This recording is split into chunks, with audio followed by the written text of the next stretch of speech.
ஆத்மானம் சாமி. ஐயா, போன பிறவியில் நான் பாவம் செஞ்சேன். போன பிறவியில் பாவம் செஞ்சுட்டு இந்த பிறவியில் மறுபடியும் மனிதனாக பிறந்துட்டேன். இனிமேல் எனக்கு இந்த பிறவி வேணாம். இந்த இன்பமும் வேணாம், துன்பமும் வேணாம், என்ன சொந்தமும் வேணாம், பந்தமும் வேணாம். இந்த பிறவி வேணாம். அடுத்து நான் பிறக்கக்கூடாது. நான் அதுக்கு என்னையா பண்ணணும்? இந்த பிறவியில் உனக்கு விதிக்கப்பட்ட எல்லாத்தையும் நீ சிரிச்ச முகத்தோடு அனுபவிக்கணும். அனுபவிச்சா உனக்கு பிறவின்றதே தீர்ந்துடும். அது யாரால் அனுபவிக்க முடியும்? இப்போ நான் வார்த்தையில் சொன்னது ஈஸியான வார்த்தை. ஆமாம். இது நடைமுறை வாழ்க்கையில் நான் சாத்தியப்படுமானா ரொம்ப ரொம்ப ரொம்ப கஷ்டம். அப்போ இதை யார் வாழ்ந்துருக்காங்க? எனக்கு பிடிச்ச விஷயங்கள்லாம் நான் சாப்பிட்றேன். எது கேட்டு கேட்டு ஹோட்டலுக்கு போகிறோம், எனக்கு அது வேணும் இது வேணும் கேட்டு கேட்டு கேட்டு சாப்பிட்றேன். அப்போ எனக்கு பிடிச்ச விஷயம் தான் சாப்பிட்றேன். அதே விஷயம் அடுத்த செகண்டு வாமிட் பண்ணிட்டேன். இப்போ நான் சாப்பிடும்போது எவ்வளோ பிடிச்சி சாப்பிட்டேன். ஆமாம். இப்போ நான் வாந்தி எடுத்தும் போது பார்க்கும்போது எப்படி இருக்கும்? ஐயரவா இருக்கும். அதே பிடிச்ச மாதிரி இருக்குமா? இருக்காது. அதே பொருள் தான். அப்போ மாறுது.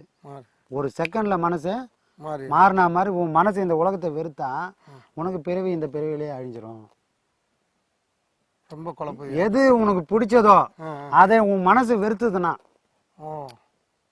எனக்கு சொந்தம் வேணும், பந்தம் வேணும், எனக்கு காசு பணம் வேணும், நான் இங்கே சுகமாக வரதுக்கு எல்லாத்தையும் செஞ்சிருவேன், ஆனால் எனக்கு பிறவி மட்டும் இன்னொரு பிறவி வேணாம் அப்படின்னா அது நியாயமாக இருக்குமானா நியாயம் இல்லை. அப்போ ஏற்கனவே பண்ணதுக்காக நான் இங்கே பிறவி எடுத்துட்டேன். இப்போ என்ன பண்ணலாம்? நான் இதுலேருந்து தப்பிச்சு போகணும். என்ன பண்ணலாம்? இன்னொரு பிறவி எனக்கு வேணான்றது தான் எல்லாரோட ஆசை. ஆனால் இங்கே பண்ணுறதை நிறுத்துறாங்களான்னா யாரும் நிறுத்துறதில்ல. ஆசை மட்டும் ஒரு ஞானியோட ஆசை தான். ஞானி என்ன பண்ணுவாங்க, பிறவி வேணான்னு கூட சொல்ல மாட்டாங்க. நான் பிறக்கிறேன்பா, மறுபடியும் பிறந்தா கூட தயவு செஞ்சு நீ என்னம்மா ஏற்றுக்கோ, என்ன வந்து நீ காட்டி காப்பாற்றணும். அங்கே என்ன பண்ணுறாரு, யாரு திரு இவரு சுந்தரர் கைலாயத்தில் பூ பறிச்சுன்னுக்கிறாங்க. பூ பறிச்சுன்னுக்கிற போது என்ன பண்ணுறாரு, அங்கே இருக்கிற அங்கே வந்த பெண்களை மலர் பறிக்கிறாங்க சிவபெருமானுக்காக. அப்போ வந்த பெண்கள் மேலே இவர் ஆசைப்படுறாரு.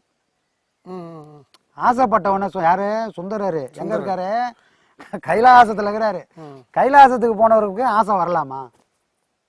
வரக்கூடாது. ஆனால் வந்துச்சு. இது அங்கே ஒருத்தர் பார்த்துன்னு தானே இருக்கிறாரு. அவர் என்ன பண்ணாரு, சுந்தரா ஆசை உனக்கு இந்த இடத்துல வந்திருக்க கூடாது, வந்துடுச்சு. அப்போ இந்த ஆசைக்கு வந்தது இல்லையா, இதுக்காக உனக்கு ஒரு பிறவி கொடுக்குறேன். நீ பூலோகத்துக்கு போ. நீ இங்க யார் மேல ஆசைப்பட்டியோ அவங்க 2 பேருமே அங்க இதோ வருவாங்க. என்ன ஆவாங்க? பெண்களா பிறப்பாங்க. அவங்கள போய் நீ கல்யாணம் பண்ணு, சந்தோஷமா இருந்துட்டு அப்புறமா என்கிட்ட வா. ஏன் இந்த மனசுல நீ ஆசை வந்ததுக்கு அப்புறம் நீ அனுபவிக்கலன்னா திருப்பி அதுக்கு நீ பிறவி எடுத்தே ஆகணும். நீ கடைசி வரைக்கும் என்னை வந்து சேரவே முடியாமல் ஒரு சூழ்நிலை வந்துடும். அதுக்கு நீ பிறவி எடுத்து அதை அனுபவிச்சு முடிச்சுட்டு வான்றாரு. ஆனால் சுந்தர் சும்மா இல்லை, சுந்தர் ரொம்ப உஷாரான ஆள். அப்போ அவர் என்ன பண்ணுறாரு, நான் ஒரு தப்பு பண்ணிட்டேன், கைலாயத்துக்கு வந்ததுக்கு அப்புறம் கூட எனக்கு ஆசை வந்தது, நான் பெஞ்சு பாவம் என் மனசில் அப்படி ஒரு எண்ணம் வந்துச்சு. ஆனால் நான் தப்பு பண்ணிட்டேன், நீ எனக்கு அப்பன், நான் இந்த உலகத்தில் போனால் என்ன ஆகுன்றது எனக்கு தெரியும். இந்த உலகம் உன்னை மறக்க வச்சு என்னை வேற வேற பாதையில் கூட்டும் போயிடும். ஆனால் நீ என்னோட அப்பன், நீ ஞாபகம் வச்சுக்கோ, இனி இது ஒரு வாக்கு வாங்கிக்கிறேன். நான் அப்படி ஒன்று மறந்துட்டு போகிற சூழ்நிலை வந்தா நீ என்னை எப்படியாச்சும் வந்து காப்பாற்றிடணும் அப்படின்னு என்ன பண்ணுறாரு, ஒரு வாக்கு வாங்கி தான் பூலோகத்துக்கே வராரு. அப்போ இங்கே பிறந்துட்டாரு. கல்யாண காட்சியில் நடக்கும்போது என்ன பண்ணுறாரு, சிவபெருமான் வந்து, டேய் உன் பரம்பரையே எனக்கு அடிமைடா, நீ என்னடா கல்யாண காட்சியெலாம் பண்ணுற, அடிமைக்கு ஏற்றுறா கல்யாணம், கிளம்பு அப்படின்னு என்ன பண்ண கல்யாணத்தை நிறுத்தி கூட்டும் போகிறாரு. ஏன் கைலாசத்தில் அங்கே வாங்கின வாக்கு இங்கே சிவபெருமான் வராரு. புரியுதா? அப்போ நமக்கு முன்னாடி எல்லாரும் கதை கதையா சொல்லி வச்சுக்கிறாங்க, யாரை பிடிச்சா உனக்கு பிறவி இருக்காது, அவனை போய் பிடி. அவனை பிடிக்காம இந்த உலகத்துல இருக்கிற சொந்தம் பந்தம் எல்லாத்தையும் பிடிச்சிக்கினு ஆனா பிறவி மட்டும் எனக்கு வேணான்னா அது சாத்தியமே இல்லை. அப்போ இங்கே பிறவி விழுந்துட்ட, வேற வழியே கிடையாது. அப்போ வந்துட்டியா, இங்கே என்னென்ன கிடைக்குதோ அதை நீ சந்தோஷமா அனுபவிக்க கத்துக்க. எது மேலே நீ வெறுப்பு காட்டாது. அதுதான் கிருஷ்ணர் சொல்றாரு. யாரு? அர்ஜுனன் கிட்ட சொல்றாரு, எதிரில் இருக்கிறவன் உன் சொந்தக்காரன், நீ மயங்கி நின்றுட்டனா இதில் நீ அதுக்கப்புறம் நீ அவனை சாவச்சா அந்த பாவம் எல்லாம் உனக்கு வந்து சேரும். உனக்கு நடந்த இந்த துன்பம், உனக்கு நடந்த இந்த வேதனை உலகத்துல யாருக்கும் வரக்கூடாதுன்னா எதிரில் நிற்கிற எல்லாரையும் நீ அழி. யாருக்காக? உலகத்துக்காக. நீ அவங்கள கொன்னா எந்த பாவமும் உனக்கு வராது. ரெண்டுமே அங்கே மரணம் தான் நடக்க போகுது. ஆனால் இந்த மாதிரி யோசனையோட நீ பண்ணும்போது உனக்கு பாவமும் கிடையாது, புண்ணியமும் கிடையாது, செயல் மட்டும் நடக்குது. எல்லாமே என்ன வந்து சேர்ந்துடும்டா. அப்போ எல்லாத்தையும் நீ எனக்கு அர்ப்பணம் பண்ணிட்டு செயலை மட்டும் நீ செஞ்சுக்கினே போனா எந்த பாவமும் இல்லை, எந்த புண்ணியமும் இல்லை, நீ வந்து என்னை சேர்ந்துருவேன்னு எங்கே பகவத்கீதையில் சொல்கிறாரு. அந்த போராட்ட காலத்தில் அவர் வந்து அதை சொல்கிறாரு. அப்போது இதுவும் எது அதே குருச்சத்திரம் தான். அதே பாண்டவர்களும் கௌரவர்களும் தான் இங்கே நடக்குது. பாண்டவர்கள் யாரு? இங்கே இருக்கிற 5 பேர் தான் பாண்டவர்கள். இந்த புலன்கள் வழியாக அந்த மனம் போகுது, இப்போ மனம்தான் கௌரவர்கள். அவன் 1000 100 பேராக வந்து நிற்கிறான் நமக்கு முன்னாடி. அப்போ இந்த பாண்டவர்களை அறிவை கொண்டு அந்த கௌரவர்களை ஜெயிச்சாங்கன்னா முக்தி இருக்குது. புரியுதா? அப்போது வரக்கூடியதை நான் சின்முகத்தோடு ஏற்று இந்த பிறவியில் நான் அனுபவித்து முடிச்சிடுறேன், அடுத்த பிறவி சுத்த பிறவியாக போகணும், இல்லை பிறவியே வேணான்னு நினச்சாங்கன்னா அதுக்கு ஒரே வழி ஞானிகள் எப்படி வாழ்ந்தாங்களோ அந்த மாதிரி ஒரு பாவனையில் நான் வாழ்ந்துட்டேன்னா பிறவின்றது கிடைக்காது.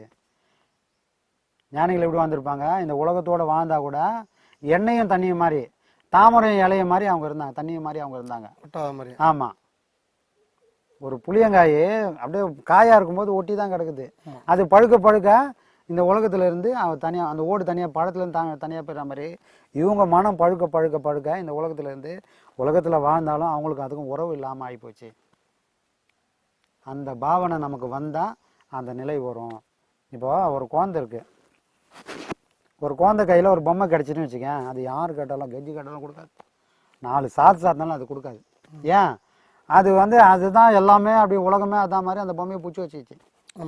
அவ்வளோ பிடிச்சி வச்சிருந்தது. அம்மா அடித்தாலும் கொடுக்கல, அம்மா கெஞ்சி கேட்டாலும் கொடுக்கல, இன்னொரு குழந்தை கேட்டாலும் கொடுக்கல, யார் கேட்டாலும் கொடுக்காத ஒரு பொருள் நல்லா தூங்குது.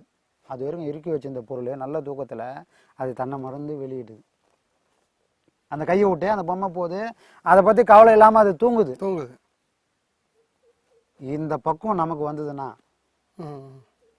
எல்லாத்துக்கும் நம்ம பிடிச்சி வச்சுனுங்கும் போது பாவ புண்ணியம் வந்துடும். எதையுமே பிடிக்காம நம்ம இருந்துட்டோம்னா பாவ புண்ணியம் வராமல் எல்லாமே அழிஞ்சிரும். அவன் தான் பிறவி இல்லாத ஒரு நிலைக்கு போவான்.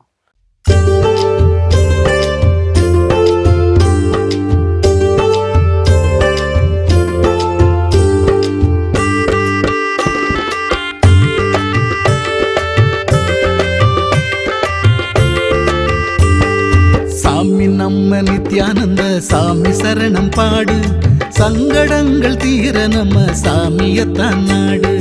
சாமி நம்ம நித்யானந்த சாமி சரணம் பாடு, சங்கடங்கள் தீர நம்ம சாமியத்தான் நாடு. சண்முகனின் சந்நிதியே அவர் வசிக்கும் வீடு, சண்முகனின் சந்நிதியே அவர் வசிக்கும் வீடு. புன்னகைத்து அரவணைப்பார் சாமி பதம் நாடு. சாமி நம்ம நித்யானந்த சாமி சரணம் பாடு, சங்கடங்கள் தீர நம்ம சாமியத்தான் நாடு.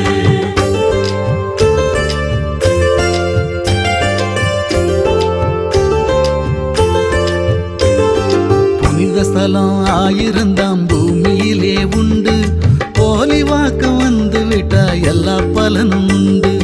புனித ஸ்தலம் 1000 பூமியிலே உண்டு, போலி வாக்கு வந்து விட்டா எல்லா பலனும் உண்டு. பிரம்மஸ்ரீயாம் நித்யானந்தர் திருமுகத்தை கண்டு, பிரம்மஸ்ரீயாம் நித்யானந்தர் திருமுகத்தை கண்டு தரிசித்து ஆசி பெற நடப்பதெல்லாம் நன்று. சாமி நம்ம நித்யானந்த சாமி சரணம் பாடு, சங்கடங்கள் தீர நம்ம சாமியத்தான் நாடு.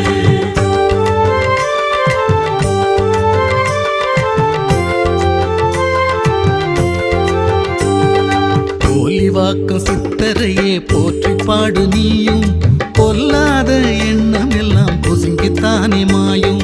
போலி வாக்கம் சித்தரையே போற்றி பாடு நீயும், பொல்லாத எண்ணம் எல்லாம் பொசுங்கித்தானே மாயும்.